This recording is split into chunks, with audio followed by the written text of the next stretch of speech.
नमस्कार, मैं हूं आपके साथ मीनाक्षी रजत और आप देख रहे हैं अपना फेवरेट शो विस्फोट, जहां दुनिया में जंग के मैदान की हर अहम हलचल हम आपको दिखाते हैं। सबसे पहले ये बताऊंगी कि आखिरकार आज कौन सी खबरें हैं जो हम विस्फोट में दिखाने वाले हैं। सबसे पहले हम बात करेंगे जंग में अमेरिका के हालात की। अमेरिका इस जंग में बुरी तरीके से उलझा हुआ नजर आ रहा है और फंसता हुआ दिखाई दे रहा है। इजरायल के साथ ही अरब जगत में मौजूद मित्र देश सुरक्षा के लिए अमेरिका पर ही निर्भर है, लिहाजा अमेरिका को अपने जवानों के साथ ही मित्र देशों की हिफाजत के लिए भी खर्च करना पड़ रहा है और ये सारा बोझ अमेरिका के खजाने पर पड़ रहा है। इन सब के बीच में हॉर्मुज पर ईरान ने शिकंजा क्या कसा, पूरी दुनिया में हाहाकार मच गया है। ट्रंप पर भी दबाव पड़ा है और ट्रंप ने दुनिया भर से मदद मांगी है, लेकिन कोई आगे नहीं आ रहा। लिहाजा ट्रंप का गुस्सा फूट पड़ा है। उन्होंने नेटो को काफी कुछ सुना दिया है। क्या कुछ उनकी तरफ से सुनाया गया है, आपको बताएंगे विस्तार पूर्वक आगे। दूसरी खबर में हम बात करेंगे जंग में ईरान को लगे बड़े झटके की। पहले अयातुल्ला अली खामनेई और फिर अली लारजानी के रूप में ईरान को दो बड़े झटके लग गए हैं। ईरान की टॉप लीडरशिप के कई बड़े नेता मारे जा चुके हैं और अब एक बार फिर से ईरान की सरकार और सेना के बीच में टकराव की खबरें आ रही हैं और सूत्र ये कहते हैं कि हालात ऐसे हो गए हैं कि राष्ट्रपति मसूद पेजेश्कियान पद छोड़ सकते हैं। इस खबर के बारे में भी आपको जानकारी देंगे। वहीं बात करेंगे तीसरी बड़ी खबर। मिडिल ईस्ट इन दिनों तबाही की आग में झुलस रहा है। ईरान पर अमेरिका और इजरायल के विमान बमबारी कर रहे हैं। दूसरी तरफ ईरान की मिसाइलें और ड्रोन अरब वर्ल्ड में तबाही मचा रही हैं। ऐसे में सवाल ये कि क्या इस युद्ध का अंत होगा? क्या ये युद्ध परमाणु वॉर में बदल जाएगा या दोनों में से कोई पक्ष झुक जाएगा और फिर एक बार फिर बातचीत का सिलसिला शुरू हो जाएगा? तो ये सवाल इसलिए उठ रहे हैं क्योंकि एक बार फिर दोनों देशों के बीच में बातचीत का सिलसिला शुरू होने की उम्मीद जगी है। हालांकि ये प्रक्रिया कैसे आगे बढ़ेगी, ये जानने के लिए थोड़ा फिलहाल इंतजार करना होगा। तो चलिए करते हैं शुरुआत और सबसे पहले आपको बता दें जंग के मैदान से कौन सी अहम खबर सामने आ रही है। खबर यह है कि दुबई में ईरान का हमला नाकाम हुआ है। सबसे बड़ी खबर आपको बता रहे हैं कि दुबई में नाकाम हुआ है ईरान का हमला, क्योंकि ईरान लगातार दुबई को निशाना बनाते हुए नजर आ रहा है। ऐसे में दुबई ने भी अपने आप पर इंटरसेप्टर्स को अलर्ट कर दिया है।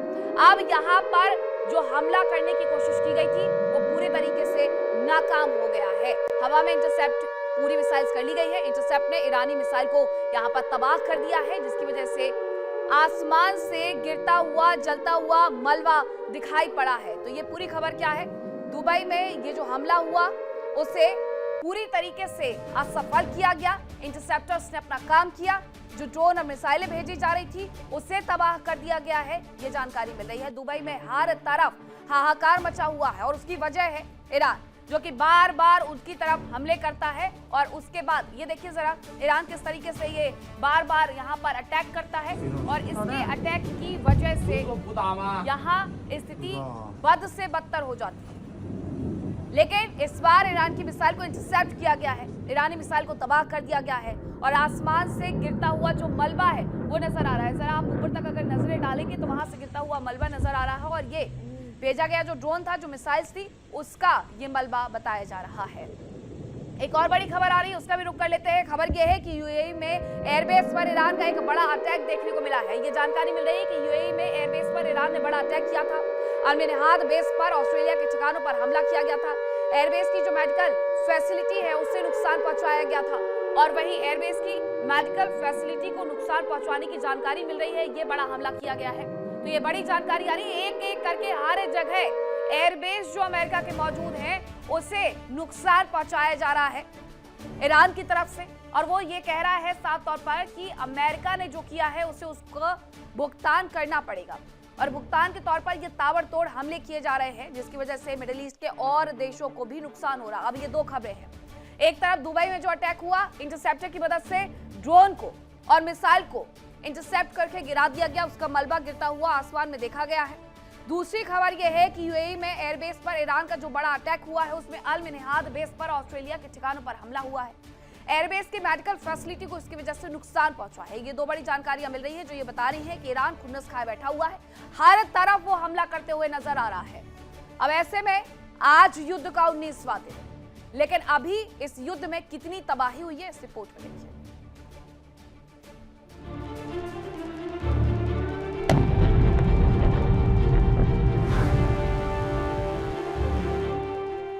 अमेरिका और इजरायल ने 28 फरवरी को ईरान पर हमलों की शुरुआत की।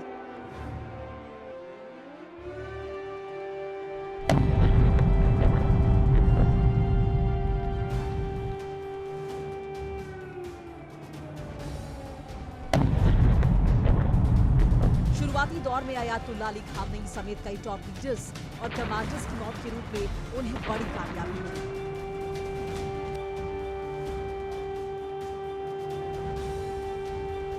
अमेरिका और इसराइल ने ईरान के कई मिसाइल लॉन्चर्स, सैन्य हेडक्वार्टर्स और यहां तक कि न्यूक्लियर प्लांट्स पर भी हमले किए, लेकिन ईरान घायल शेर की तरह उठ खड़ा हुआ। उसकी मिसाइल्स और ड्रोन ने ऐसी दहाड़ लगाई कि दुनिया कांप उठी। अरब देशों में मौजूद अमेरिका के सैन्य बेस के साथ ही दूसरे अहम ठिकानों तक भारी तबाही हुई।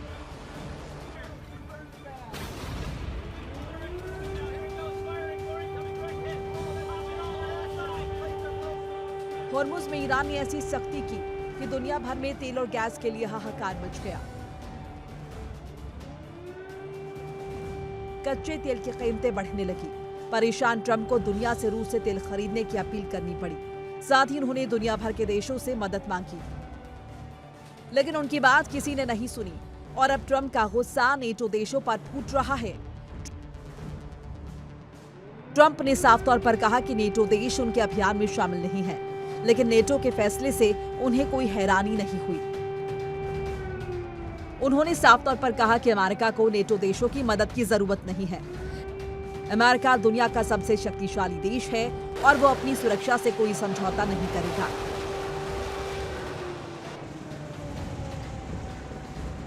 नेटो में अमेरिका के सहयोगी ब्रिटेन के बाद फ्रांस और कनाडा ने भी ईरान के खिलाफ जंग में अमेरिका का साथ नहीं देने का फैसला किया है। फ्रांस के राष्ट्रपति इमानुएल मैक्रों ने साफ किया कि मौजूदा हालात में स्ट्रेट ऑफ हॉर्मुज को खोलने के लिए उनका देश किसी सैन्य अभियान में हिस्सा नहीं लेगा।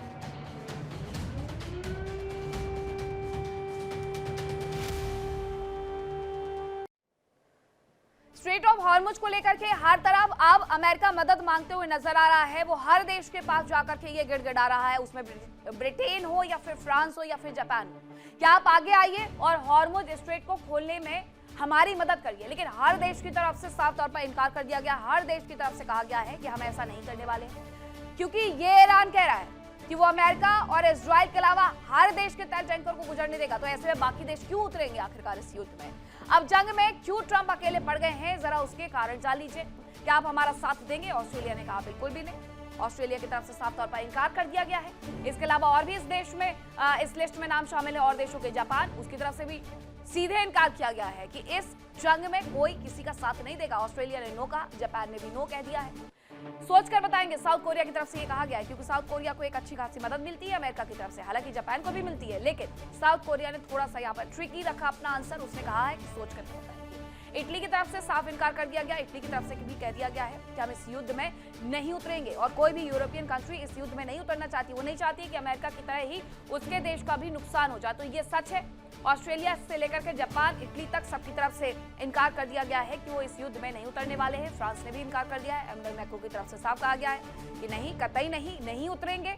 अब ऐसे में अमेरिका एक और जिद लेकर के आ गया है कि हिजबुल्लाह और IRGC को ही कम से कम आतंकी घोषित कर दो। उस पर भी बाकी देशों ने मुकरने की शुरुआत कर दी। उनकी तरफ से भी वो रुख नो में ही रहा है। ब्रिटेन भी यही कह रहा है, सोचकर बताएंगे। हालांकि ब्रिटेन की तरफ से पहले इनकार किया गया था, लेकिन जैसे ब्रिटेन की कुछ संपत्तियों को निशाना बनाया गया, उसके बाद ब्रिटेन ने अपने सैन्य बेसिस को खोल दिया था और कहा था कि हम मदद देंगे, लेकिन अभी भी वो कह रहा है कि हम सोच करके बताएंगे। अब एक और खबर आ रही है। खबर यह है कि ईरान को मदद दी जा रही है। किसकी तरफ से दी जा रही है? रूस की तरफ से दी जा रही है। और ये बार बार रूस पर आरोप भी लगते हैं कि वो मदद पहुंचा रहा है, ईरान को इंटेलिजेंस मुहैया करवा रहा है, सैटेलाइट डेटा दे रहा है। रूस पर ये आरोप लगे हैं। ड्रोन टेक्नोलॉजी दी जा रही है रूस की तरफ से। ये भी कहा जा रहा है यूएस के ठिकानों को टारगेट कर रहा है ईरान, और वो इसीलिए कर पा रहा है क्योंकि रूस की तरफ से एकदम सटीक जानकारी दी जा रही है। यूएस के ठिकानों को लेकर के ये सटीक जानकारी मिल रही है। ड्रोन टेक्नोलॉजी दी जा रही है रूस की तरफ से। रूस की तरफ से MI-28 दिए जा रहे हैं, सैटेलाइट डेटा दिया जा रहा है। ऐसे में ईरान को बहुत हद तक मदद मिल रही है कि इस युद्ध में जब भी वो निशाना साधता है, उसका निशाना एकदम अचूक रहता है, चूकता नहीं है उसका निशाना। जिस जगह पर वो टारगेट करता है उस जगह पर वो तबाही लेकर के आता है। मिडिल ईस्ट की तमाम कंट्री जहां पर अमेरिका का एयरबेस बना हुआ है, वहां पर इतने सटीक हमले किए गए हैं ईरान की तरफ से कि हर बार नुकसान अमेरिका के एयरबेस को पहुंचा है। इसीलिए ये आरोप लग रहे हैं रूस पर कि उसने जो आवश्यक सूचनाएं हैं वो लीक कर दी हैं, वो उसकी तरफ से ईरान को मुहैया करवाई जा रही हैं, हथियार मुहैया करवाए जा रहे हैं। MI-28 भेजा गया। युद्ध के शुरुआत के पहले से MI-28 वहां पर मौजूद था, जो आसमान में उड़ान भरते हुए नजर आया था। ऐसे में यह भी आरोप लगे कि यूएस के ठिकानों को टारगेट करने की जानकारी भी रूस की तरफ से दी जा रही है। अब खबर यह है कि अमेरिका के ईरान पर हमले लगातार जारी हैं। हमलों के बाद ईरान में भारी तबाही देखने को मिल रही है। हालांकि ये हमले अमेरिका से ज्यादा इजराइल की तरफ से किए जा रहे हैं। तो आप ये कहें कि इजराइल की तरफ से ये हमले जारी है तो बिल्कुल गलत नहीं होगा, क्योंकि हमलों के बाद लगातार हम देख रहे हैं कि ईरान में तबाही आई हुई है। दूसरी तरफ अमेरिका कुछ वक्त के लिए साइलेंट मोड पर चला गया है। अमेरिका इन हमलों में पूरी मदद जरूर कर रहा है इजराइल की, लेकिन इसके साथ साथ थोड़ा साइलेंट मोड पे ही उसका नजर आ रहा है, जो कि आगे आने वाली तबाही का संकेत भी दे रही है। अब ये जरा तस्वीरें आप देख लीजिए। इस युद्ध के दौरान 19 दिन में जो तस्वीरें निकल करके सामने आई हैं वो ये बता रही है कि ईरान के अंदर किस कदर तबाही मचाई गई है। ये तबाही अमेरिका और इजराइल मिलकर के मचाते हुए नजर आया है। इजराइल आगे आगे, अमेरिका पीछे पीछे पूरा सहयोग देते हुए। तो यह स्थिति बनी हुई है इस युद्ध के दौरान, जहां अमेरिका इजराइल ईरान पर मिलकर के हमले कर रहा है। हमले के बाद ईरान में तबाही का आलम देखने को मिलता है। ये तस्वीरें उसी की गवाही है। हर बड़ा शहर, हर महत्वपूर्ण शहर तबाह हो चुका है ईरान का। तेहरान यानी कि ईरान की राजधानी, इसके अलावा बुशहर, इस्फहान, हर शहर नष्ट हो गया है। हर बार इस तरीके से हमले किए जाते हैं कि वहां पर रिहायशी बिल्डिंग अब खंडर में तब्दील हो गई है। लोग अपने घरों को छोड़ करके जाने के लिए मजबूर हो गए हैं, या फिर जो नहीं गए वो अब नहीं रहे वाली स्थिति में आ गए हैं। ईरान में मौतों का आंकड़ा भी इसी तरीके से बढ़ते जा रहा है, लेकिन इन सब के बावजूद ये युद्ध नहीं रुकने वाला है और यही बार बार अमेरिका की तरफ से, इजराइल की तरफ से कहा जा रहा है।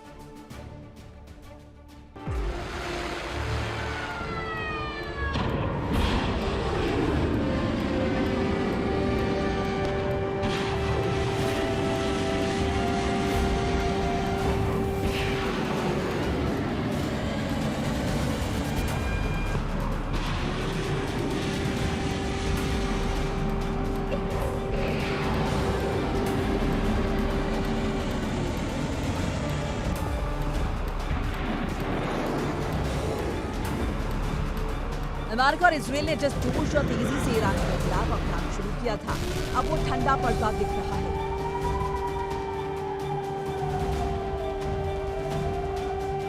ट्रंप घिरते जा रहे हैं।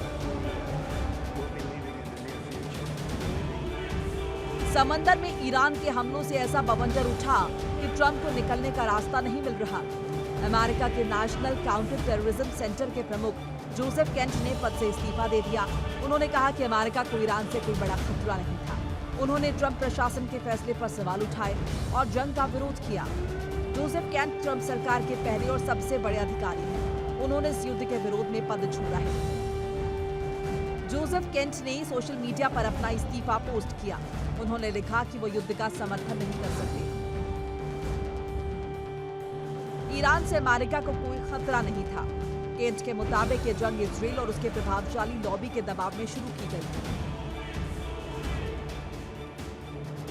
हालांकि ट्रंप ने दावा किया कि केंट सुरक्षा के मामले में कमजोर थे, लिहाजा उन्हें खुशी है कि अब केंट पद पर नहीं है।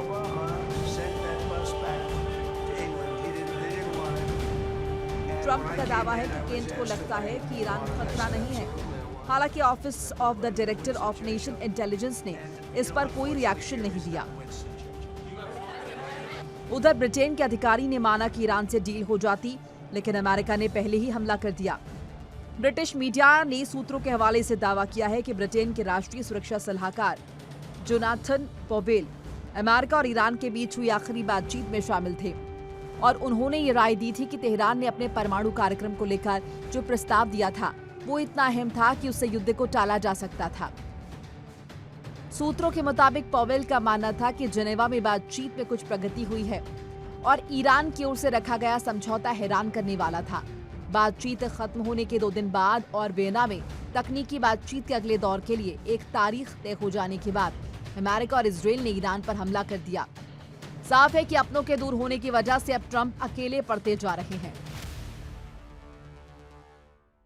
वहीं लेबनान में भी इजराइल के स्ट्राइक बाकायदा देखने को मिल रही है। बेरूत में बमबारी लगातार चल रही है। इसकी वजह से कई बिल्डिंग्स धराशायी हो गई है।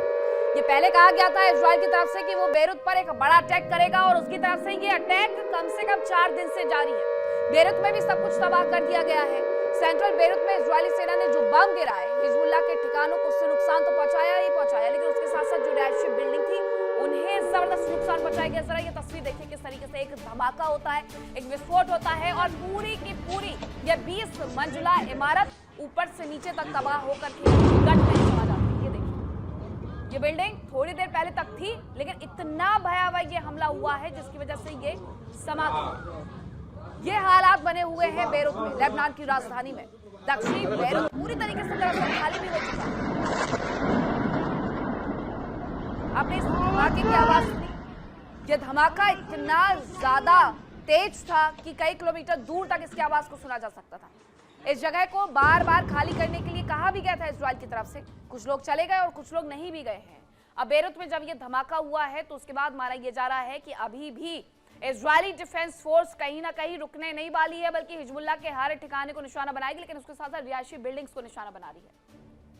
एक बार ये तस्वीरें जरा हम आपको फुल स्क्रीन दिखा भी देते हैं और इसके साथ आपको इसकी आवाज भी सुनवाते हैं कि जब ये धमाका हुआ है तो इसकी वजह से कितना नुकसान हुआ हो।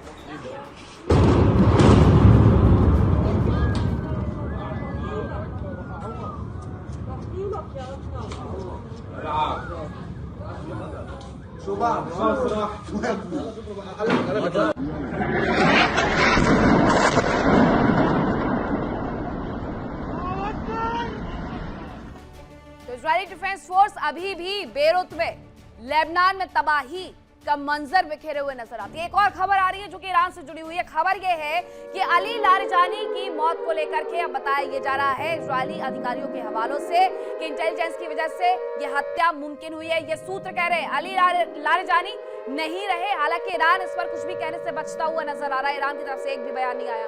अमेरिका और इजराइल बार बार ये कह रहे हैं कि अली लारिजानी मारे गए हैं। अब इजरायली अधिकारी के हवाले से सूत्रों से यह जानकारी है कि इंटेलिजेंस की वजह से यह हत्या मुमकिन हुई है।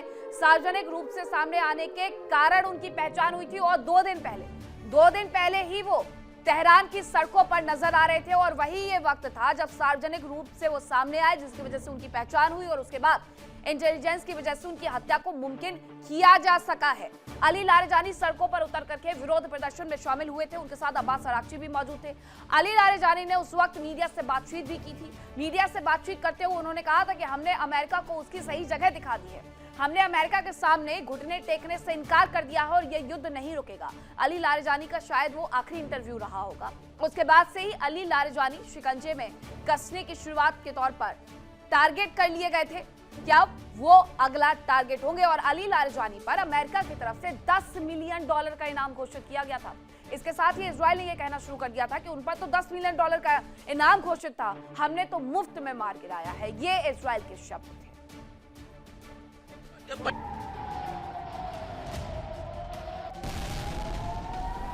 अमेरिका और इजराइल ने ईरान में जबरदस्त तबाही मचाई।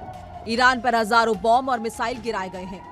हालात ऐसे हैं कि ईरान का शायद ही कोई ऐसा हिस्सा बचा हो जहां बारूद की गंध ना पहुंची हो।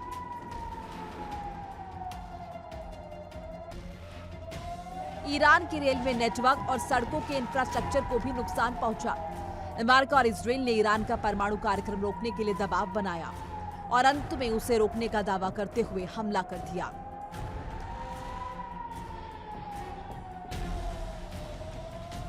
अमेरिका और इजराइल के हमलों में ईरान के सैन्य दफ्तर, सैन्य ठिकाने, मिसाइल लॉन्चर्स, ड्रोन लॉन्चर्स, जहाज, एयरक्राफ्ट, परमाणु साइट्स समेत काफी सामान तबाह हो चुका है। हालात ऐसे हो गए हैं कि ईरान को दोबारा खड़ा होने में कई साल का वक्त और अरबों डॉलर की लागत लगेगी। ट्रंप जंग खत्म होने के लिए छटपटा रहे हैं क्योंकि एक तो वो लंबी जंग में फंसना नहीं चाहते, दूसरा उन पर घरेलू स्तर पर और अंतर्राष्ट्रीय स्तर पर काफी दबाव है। हॉर्मुज़ के बंद होने से कच्चे तेल की कीमतें बढ़ती जा रही हैं। अगर जंग लंबी खिंची तो बाजार पर बहुत बुरा असर हो सकता है।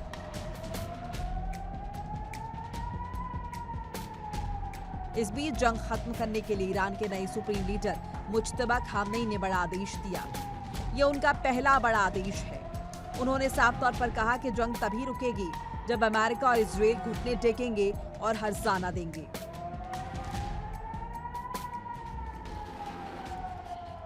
ईरान के नए सुप्रीम लीडर मुज्तबा खामनेई ने साफ कर दिया है कि अभी शांति की कोई संभावना नहीं। एक सीनियर ईरानी अधिकारी के मुताबिक उन्होंने युद्ध विराम से जुड़े सभी विकल्पों पर विचार कर लिया है। उन्होंने युद्ध विराम से जुड़े सभी प्रस्तावों को ठुकरा दिया है जो दूसरे देशों के जरिए ईरान तक भेजे गए थे।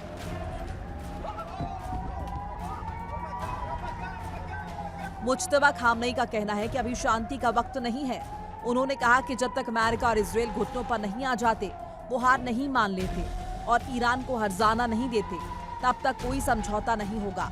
मुज्तबा खामनेई ने अपनी पहली विदेश नीति बैठक में बहुत सख्त रुख अपनाया और अमेरिका इजराइल से बदला लेने की बात कही। हालांकि साफ नहीं है कि वो इस बैठक में खुद मौजूद थे या ऑनलाइन जुड़े थे।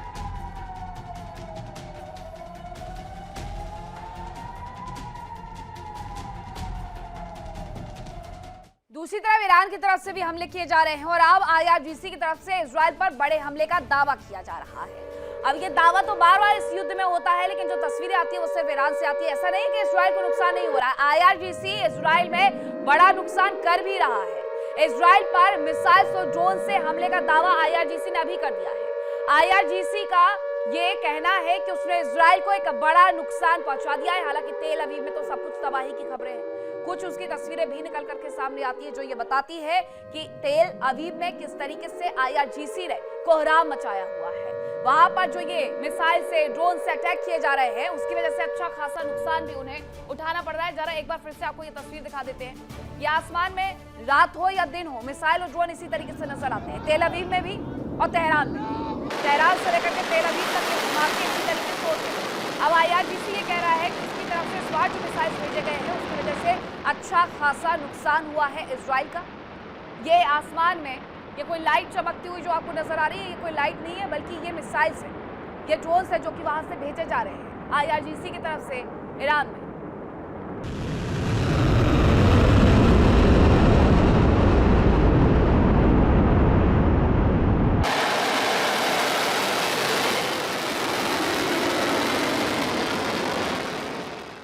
अब एक और बड़ी खबर आपको बताते हैं जो कि ईरान से जुड़ी हुई है। लारिजानी की मौत से ईरानी सेना गुस्से में नजर आ रही है।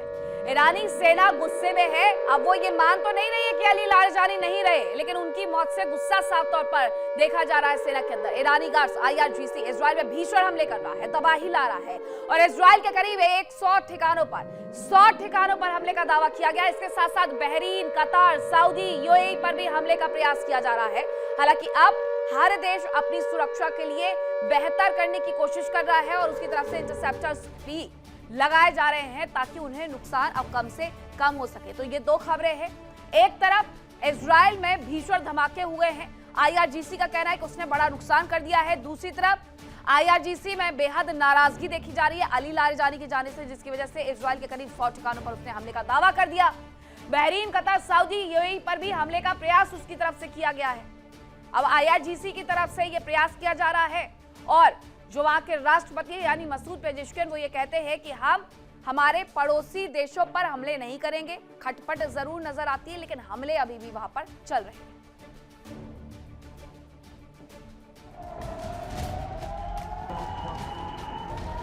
जंग की शुरुआत में ही अयातुल्ला अली खामनेई की मौत के रूप में ईरान को पहला झटका लगा था और अब अली लारिजानी की भी मौत हो गई। इसे ईरान को दूसरा सबसे बड़ा झटका माना जा रहा है। ईरान के सुरक्षा प्रमुख अली लारिजानी की इजराइल के हमले में मौत हो गई। अयातुल्ला अली खामनेई के करीबी सलाहकार रहे लारिजानी देश के बलों के ऑपरेशन संबंधी फैसलों में अहम भूमिका निभाते थे। बताया जा रहा है कि अयातुल्ला अली खामनेई को पता था कि अमेरिका और इजराइल उन्हें निशाना जरूर बनाएंगे, लिहाजा उन्होंने अपनी पावर्स अली लारिजानी को सौंप दी थी।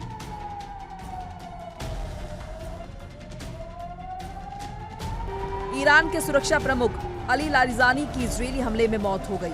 उनकी मौत का ऐलान इजराइल के डिफेंस मंत्रालय की ओर से किया गया था। हालांकि बाद में ईरान ने इस बात की पुष्टि कर दी।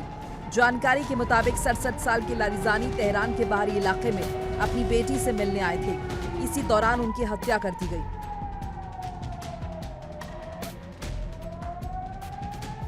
लारिजानी की हत्या में इजराइल और अमेरिका के इंटेलिजेंस एजेंसीज की अहम भूमिका थी।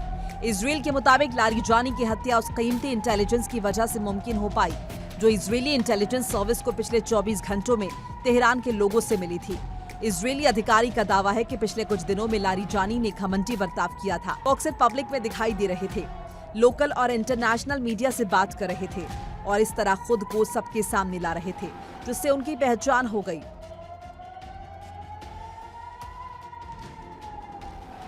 लारिजानी सुप्रीम लीडर के बाद नंबर 2 थे, क्योंकि देश के बलों ऑपरेशन के फैसलों में उनकी अहम भूमिका थी। माना जा रहा था कि लारिजानी IRGC और ईरान सेना के जवाबी हमलों की कमान संभाले हुए थे। अली लारिजानी को इस्लामिक रिपब्लिक के स्ट्रक्चर की गहरी समझ थी, क्योंकि वो देश के कई अहम पदों पर रह चुके थे।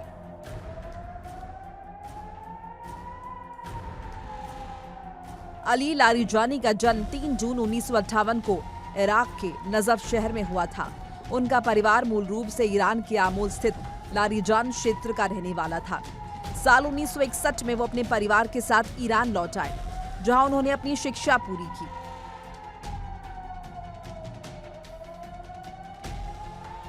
अगस्त 2025 में राष्ट्रपति मसूद पेजेश्कियान की ओर से लारिजानी को ईरान की सर्वोच्च राष्ट्रीय सुरक्षा परिषद का सचिव नियुक्त किया गया। इससे पहले उन्होंने नेता सैयद अली खामनेई के वरिष्ठ सलाहकार के रूप में काम किया था और 2005 से 2007 के बीच सर्वोच्च राष्ट्रीय सुरक्षा परिषद के सचिव का पद संभाला था। लारिजानी ने 2008 से 2020 तक लगातार 3 कार्यकालों के लिए ईरानी संसद के अध्यक्ष के रूप में भी काम किया।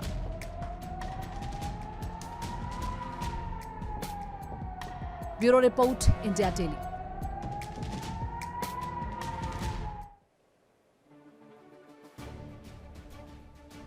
अली लारिजानी सड़कों पर घूमते हुए दिखाई दिए थे, जिससे उनकी तरफ से ये मैसेज दिया जा रहा था कि वो अमेरिका से नहीं डरते।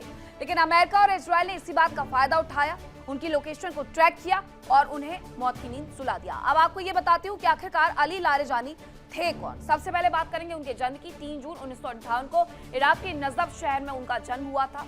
अब ये शुरुआत थी और इसके साथ ईरान के लारिजान क्षेत्र का रहने वाला था अली लारिजानी का परिवार। ये भी उनके बारे में बताया जाता है।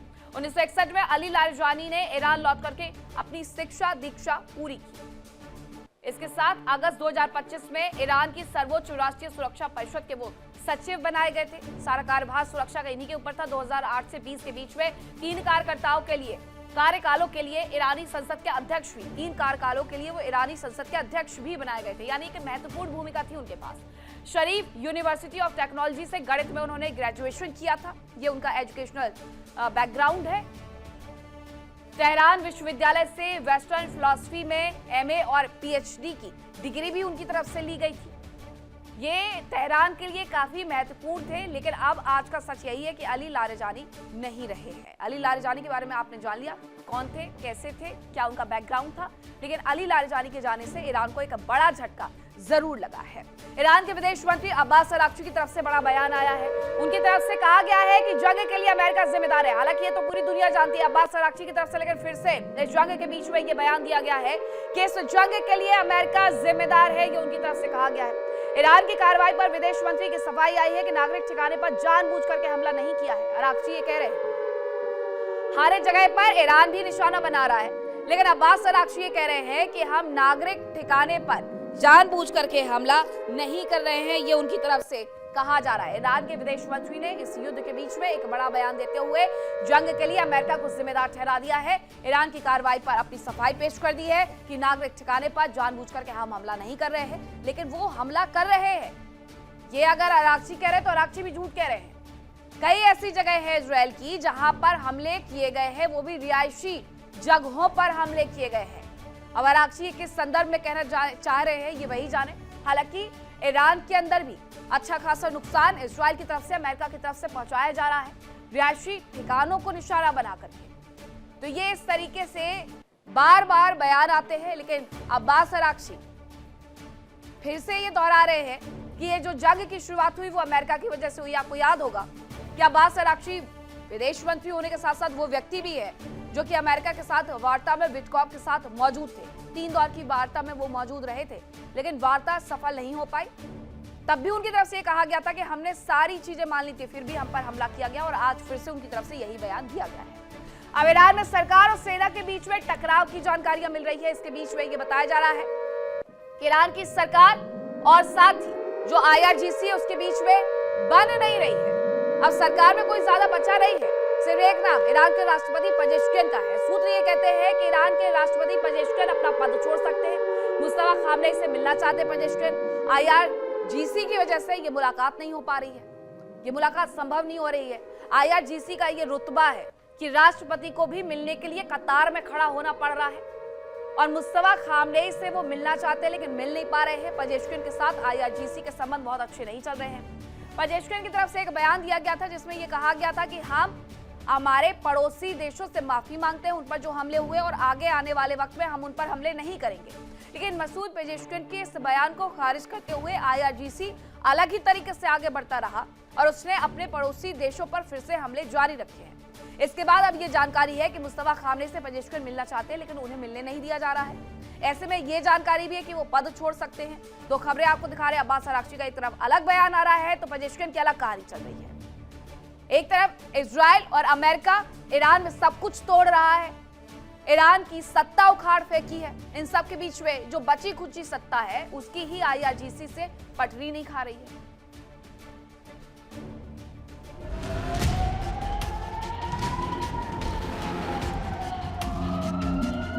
ईरान बदले की आग में जल रहा है।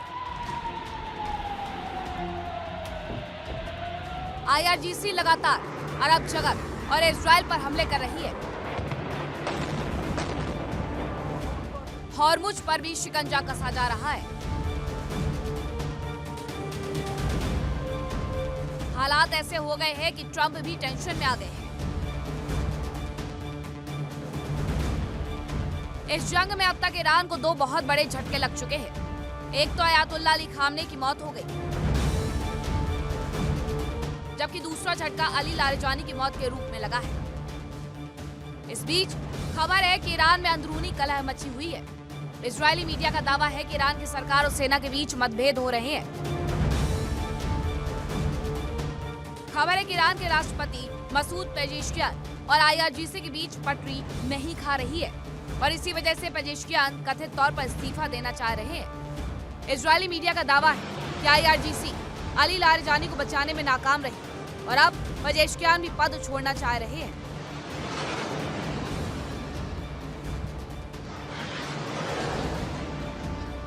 बताया जा रहा है कि पेजेश्कियान ने सुप्रीम लीडर मुस्तफा खामनेई से मिलने की मांग की है। हालांकि खबर है कि IRGC ने मुलाकात नहीं होने दी। इससे पहले भी ईरान की सरकार और सेना के बीच मतभेद की बातें सामने आई थी। जब पेजेश्कियान ने अरब देशों पर हमले के लिए उनसे माफी मांगी, साथ ही उन्होंने आगे हमले नहीं करने की बात कही थी, उस वक्त भी ईरान की सेना और न्यायपालिका राष्ट्रपति के ऐलान के विरोध में आ गए थे। IRGC ने हमले नहीं रोकने का ऐलान कर दिया था। ऐसा लग रहा था कि ईरान में सरकार और सेना के बीच तालमेल नहीं बैठ पा रहा है। संभव है कि इसी वजह से पेजेश्कियान ये महसूस कर रहे हो कि राष्ट्रपति होने के बावजूद उनकी कोई भी बात नहीं सुन रहा है। इस बीच खबर है कि अमेरिका और ईरान के बीच बातचीत की शुरुआत हो सकती है। सूत्रों के मुताबिक अरागची की ओर से विटकॉफ को संदेश भेजा गया। हालांकि ईरान ने इन खबरों का खंडन किया, जबकि अमेरिका पहले ही ईरान से बातचीत के लिए तैयार नजर आ रहा है। ईरान में भीषण तबाही फैली है। ऐसे में अगर ईरान बातचीत के लिए तैयार हो भी जाए तो कोई आश्चर्य नहीं होगा।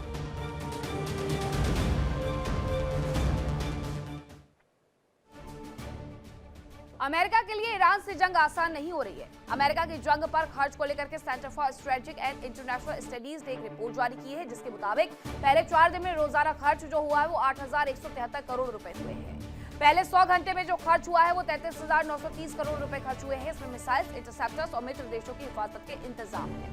मिसाइल और गोला बारूद पर 28,430 करोड़ रुपए खर्च किए गए हैं। इसमें भी मिसाइल का खर्चा शामिल है। जंग में नुकसान कितना हुआ? 3,295 करोड़ रुपए शुरुआती 4 घंटे। तबाह क्या हुआ? Air defence system, fighter jet और ड्रोन। एयरक्राफ्ट का परिचालन खर्च कितना है? 1,800 करोड़ रुपए। इसमें एयरक्राफ्ट का फ्यूल और दूसरे खर्चे तक शामिल है। तो ये एक बड़ा नुकसान अमेरिका भी उठा रहा है और अमेरिका अभी तक उठा रहा है, दूसरे देशों की हिफाजत करके, अपनी हिफाजत करके और साथ साथ ईरान को नुकसान पहुंचा करके। अब खबर यह है कि ईरान का इजराइल पर एक बड़ा अटैक देखने को मिला है।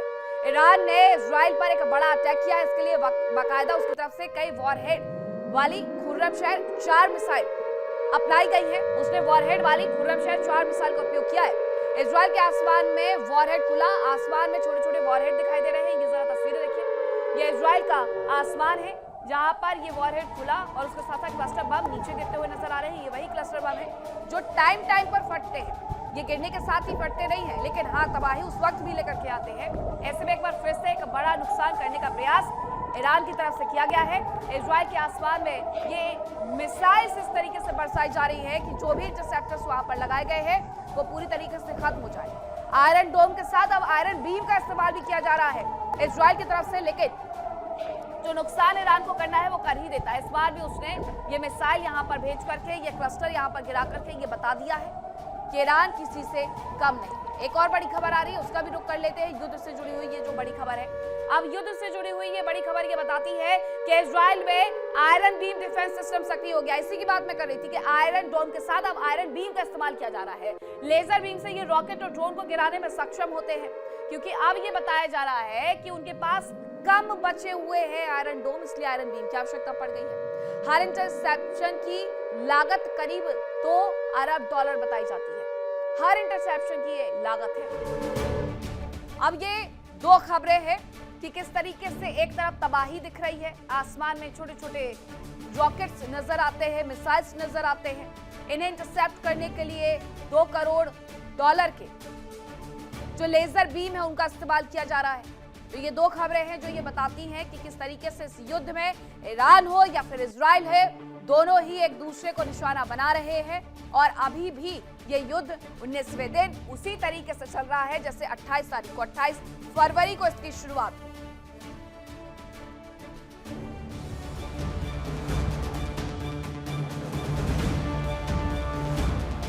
तेल अवीव और यरूशलेम या रमात गंज शहर अलग अलग, लेकिन हालात एक जैसे। ईरानी मिसाइल्स और ड्रोन इजराइल के अलग अलग हिस्सों में तबाही बरसा रहे हैं।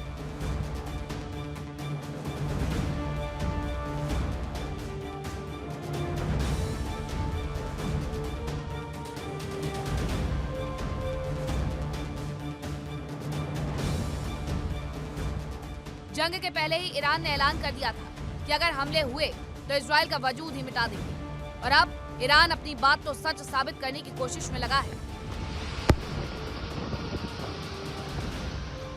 तेल अवीव शहर के रेलवे स्टेशन पर मिसाइल से हमला किया गया, जिससे स्टेशन को भारी नुकसान पहुंचने की खबर है। इसके अलावा सेंट्रल इजराइल पर ईरान की क्लस्टर मिसाइल देखी गई।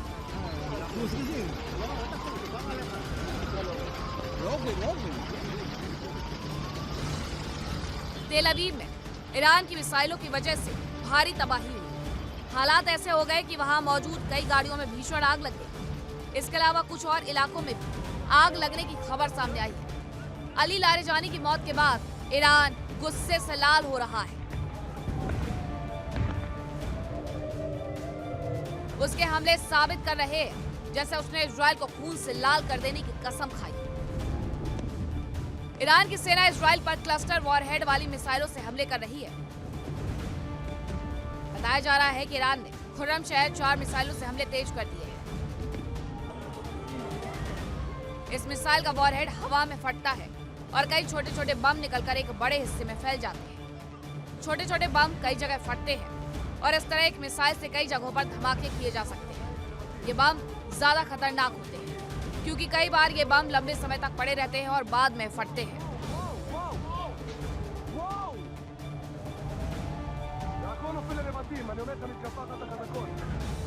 ये डिफेंस सिस्टम लेजर बीम के जरिए काम करता है और ये ड्रोन या रॉकेट को इंटरसेप्ट कर सकता है।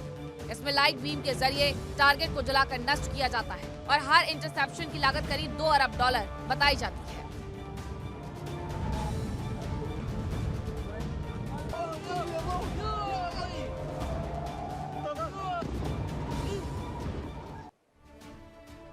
ईरान की तरफ से अब इजराइल पर ऐसी मिसाइलों का इस्तेमाल किया जा रहा है जो हवा में फूटकर अपने क्लस्टर से कई छोटे छोटे बम निकालती हैं। अब आइए आपको बताते हैं इन मिसाइल्स के बारे में। अभी इसकी तस्वीरें हमने आपको दिखाई थी कि किस तरीके से ये आसमान में जब उड़ते हैं तो कुछ बम, क्लस्टर बम छोड़ते हुए नजर आते हैं। उसकी तस्वीरें अभी हमने आपको दिखाई थी।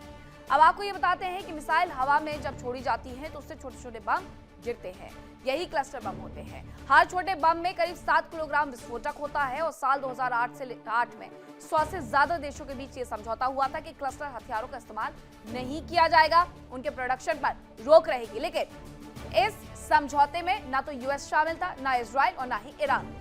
रूस ने यूक्रेन पर क्लस्टर बम का ही इस्तेमाल किया था, जिसकी वजह से वहां पर भारी तबाही आती है।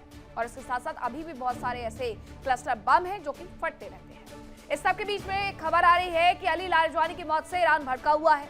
इजराइल की डिमोना न्यूक्लियर फैसिलिटी पर उसकी तरफ से अटैक कर दिया गया है। अब देखिए, अभी तक जो न्यूक्लियर फैसिलिटी थी उस पर निशाना कौन बनाता था? अमेरिका बनाता था, इजराइल बनाता था, लेकिन अब ईरान ने भी यही करना शुरू कर दिया है। अली लारजवानी के जाने के बाद से ईरान ने ये स्ट्रेटजी अपनाई है। इजराइल के डिमोना न्यूक्लियर फैसिलिटी पर अटैक किया है। बैलिस्टिक मिसाइलों से फैसिलिटी पर उसकी तरफ से ये हमला कर दिया गया है। अब ये युद्ध और भी ज्यादा भयावह हो सकता है, क्योंकि अगर ये न्यूक्लियर फैसिलिटी पर हमला हुआ है तो इसके बाद क्या स्थिति बनेगी, ये अपने आप में सबसे बड़ा सवाल है। कई इंटरनेशनल रिपोर्ट्स ये कहने लगी है कि ये जो रिफाइनरीज पर अटैक होते हैं, ये जो परमाणु फैसिलिटी पर अटैक होते हैं, इसकी वजह से निकलने वाला धुआं दशकों की बीमारी देकर के जाएगा। आगे आने वाले वक्त में उनसे छुटकारा पा पाना मुश्किल हो जाएगा। ईरान, इजराइल, अमेरिका युद्ध जरूर लड़ रहे हैं, लेकिन ये पीढ़ियों को एक ऐसा कष्ट देके जाएंगे जिससे निपट पाना लगभग नामुमकिन हो जाएगा। रिपोर्ट्स ने कहना शुरू कर दिया है कि ये पर्यावरण के लिहाज से बेहद खराब जंग है, जिसमें हर दिन इस तरीके से सूक्ष्म कण छोड़े जा रहे हैं जो कि आपके मास्क को भी भेद सकता है। अब ये तस्वीर जरा देख लीजिए। इजराइल की डिमोना न्यूक्लियर फैसिलिटी पर जो बैलिस्टिक मिसाइलों से हमला किया गया, उसके बाद यहाँ पर सिर्फ और सिर्फ आग का गुबार नजर आता है, धुआं और सिर्फ आग। ये पूरी स्थिति बनी हुई है इस युद्ध के दौरान कि एक दूसरे पर हमले करने से कोई पीछे नहीं हटते हुए नजर आ रहा है। अब एक और खबर आ रही है कि ईरान का इजराइल पर एक और बड़ा अटैक देखने को मिला है और ये तेल अवीव के पास हुआ है। ईरान ने इजराइल के तेल अवीव के पास एक बार फिर से बड़ा अटैक किया है। इसमें रमात गन में हमला किया है। मिसाइल अटैक की वजह से 2 लोगों की जान चली गई है। इजराइल में जंग की वजह से अब तक 14 लोगों की मौत हो गई है और इस हमले की वजह से 2 लोगों की जान गई है। ये वो तस्वीर है, यहाँ पर जब मिसाइल्स गिराई गई तो यहाँ पर खड़ी हुई गाड़ियां, ये जरा तस्वीर देख लीजिए। पूरी जगह को कॉर्डन ऑफ कर दिया गया है। यहाँ लोगों को आने की इजाजत नहीं दी जा रही है, लेकिन यहाँ पर सारी बिल्डिंग्स क्षतिग्रस्त नजर आती है। रेस्क्यू का काम चल रहा है। आसपास जो खड़ी हुई गाड़ियां हैं वो पूरी तरीके से क्षतिग्रस्त नजर आती हैं, टूटी फूटी हुई नजर आती है। और ये जो अटैक किया गया, इसमें 2 लोगों की जान चली गई और अभी तक 14 लोगों की मौत हो चुकी है, ये बताया जा रहा है। ये जरा आसपास मलबा किस तरीके से एकत्रित हो गया है। ये मिसाइल गिरने की वजह से हालात हुए हैं। तेल अवीव के पास ही हुआ है ये युद्ध सिर्फ और सिर्फ भयावह हो रहा है। ये युद्ध इस कदर भयावह हो रहा है कि बिल्डिंग्स को नुकसान पहुंचाने के साथ साथ लोगों की जान से भी खिलवाड़ किया जा रहा है। अमेरिका कल तक ये कह रहा था कि 32,000 लोगों को प्रदर्शन के दौरान ईरान ने कुचल दिया, लेकिन आज वही अमेरिका, वही इजराइल जो ये कहता था कि ईरान के अंदर लोगों के साथ अत्याचार हो रहा है, अब वो ईरान के लोगों को ही निशाना बना रहा है। तो दूसरी तरफ ऐसा नहीं है कि ईरान हाथ पर हाथ रखे बैठा हुआ है। ईरान की तरफ से भी पलटवार भरपूर किया जा रहा है। पलटवार के बाद ये तस्वीरें इसीलिए इस तरीके से बदल जाती है कि जो हमला हुआ, जो अटैक हुआ, उसमें सब कुछ तबाह हो गया। अब इजराइल ने, अमेरिका ने इसकी शुरुआत की है, तो ऐसा तो नहीं है कि वो नुकसान से अछूता रह जाएगा। नुकसान उसे भी उतना ही ज्यादा हो रहा है और अभी भी ये युद्ध नहीं रुकेगा, ये एक्सपर्ट्स तमाम कहते हुए नजर आ रहे हैं।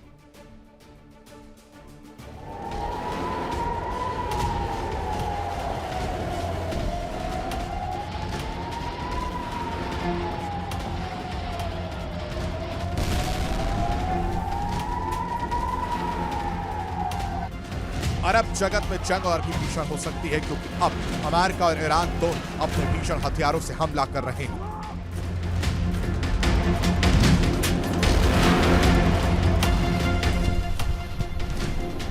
ईरान ने जहां एक और सेजल मिसाइल हमले शुरू कर दिए हैं, जो कि सॉलिड फ्यूल से चलती है और आयरन डोम को चकमा दे सकती है, जबकि अमेरिका ने B-1B बॉम्बर ईरान पर हमले के लिए उतार दिए हैं।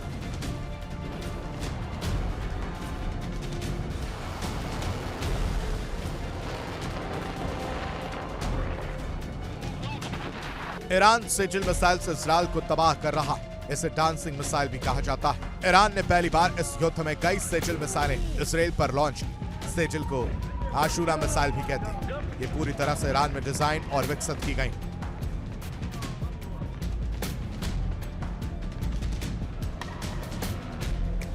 सेजिल एक मध्यम दूरी की बैलिस्टिक मिसाइल है जो सॉलिड फ्यूल से चलती है। इसे लॉन्चिंग के लिए जल्दी तैयार किया जा सकता है। इसी वजह से इसे छुपाना भी आसान है। ये 700 किलोग्राम तक का पेलोड ले जा सकती है और करीब 2000 किलोमीटर दूर तक मारक क्षमता है। इसकी रफ्तार 6000 किलोमीटर प्रति घंटा हो सकती है।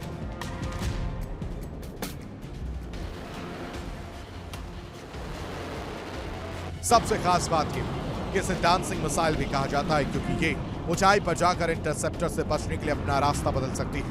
इसी कारण ये आयरन डोम और एरो बैटरी डिफेंस सिस्टम को भी चकमा देने में सक्षम है। इतना ही नहीं, ये मिसाइल परमाणु हथियार ले जाने की क्षमता भी रखती है।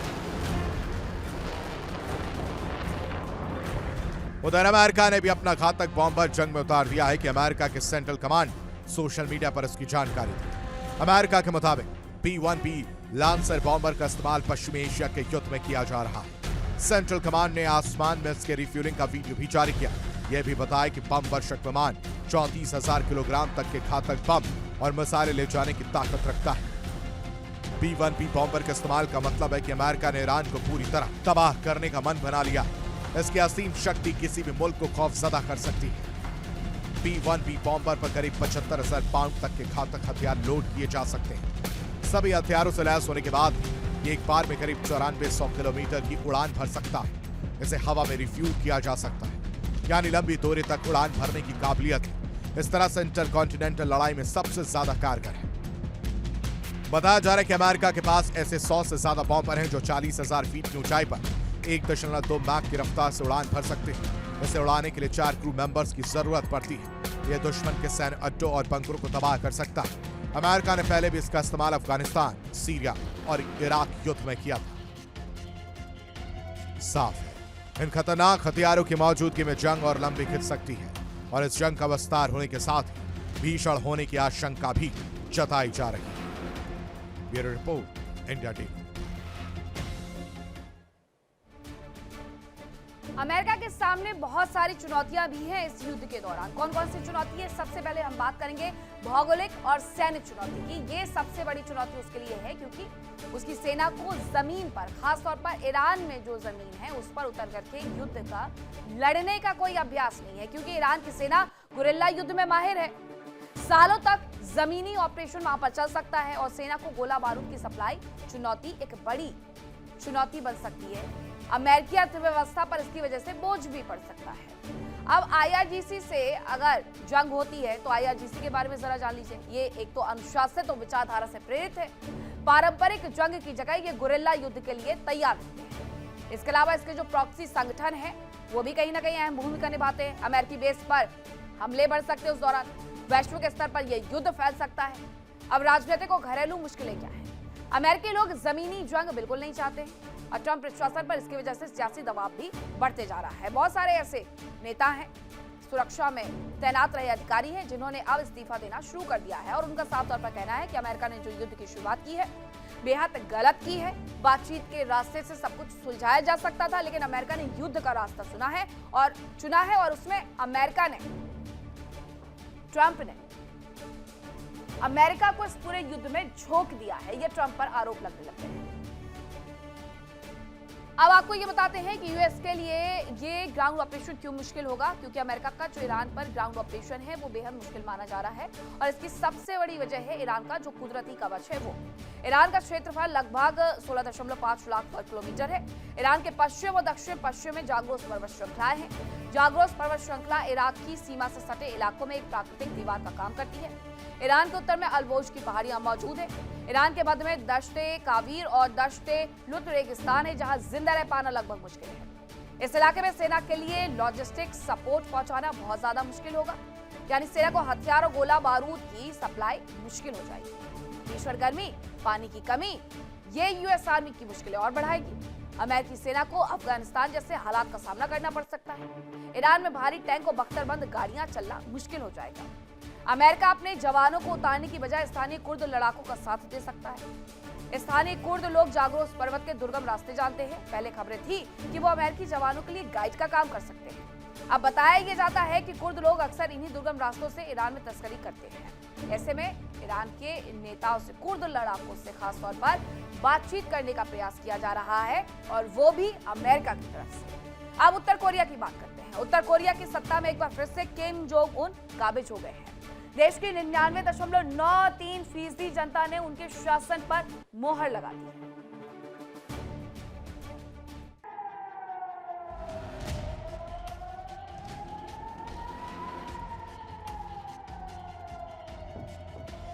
उत्तर कोरिया इन दिनों चर्चाओं में। किम जोंग उन को एक बार फिर देश का सुप्रीम लीडर चुन लिया गया है। 99.93% वोटों के साथ उन्होंने संसदीय चुनाव जीत लिया। नॉर्थ कोरिया चुनाव आयोग के मुताबिक करीब 99.1% लोगों ने इस चुनाव में वोट डाला। ये चुनाव 5 साल के लिए कराए गए हैं।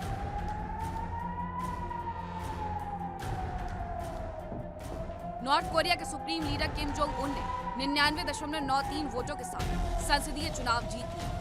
कुछ समय पहले ही सर्वोच्च सदन यानी सुप्रीम पीपुल्स असेंबली के लिए मतदान हुआ, जिसमें खुद किम जोंग उन ने एक कोयला खदान में जाकर वोट डाला।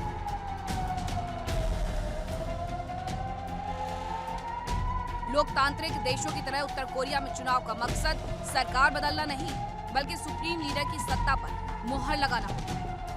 बताया जाता है कि नॉर्थ कोरिया में वोट डालना सिर्फ अधिकार नहीं, बल्कि ये एक जिम्मेदारी है जिसे निभाना हर नागरिक के लिए जरूरी है।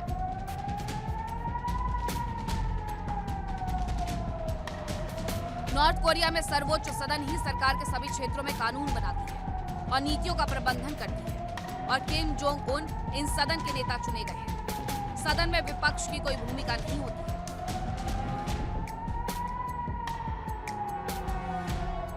माना जा सकता है कि किम एक तानाशाह है और उनके आगे किसी की भी नहीं चलती। उनका आदेश ही अंतिम होता है और यह चुनाव महज औपचारिकता ही है। तानाशाह किम जोंग उन को सत्ता विरासत में मिली। वो नॉर्थ कोरियाई सेना के प्रमुख भी हैं। उनके पास नॉर्थ कोरिया के सभी बड़े अधिकार हैं। नॉर्थ कोरिया पीपुल्स असेंबली में कुल 687 सीटें हैं। इन सीटों पर किम की वर्कर्स पार्टी गठबंधन सहयोगियों के सहारे मैदान में उतरे।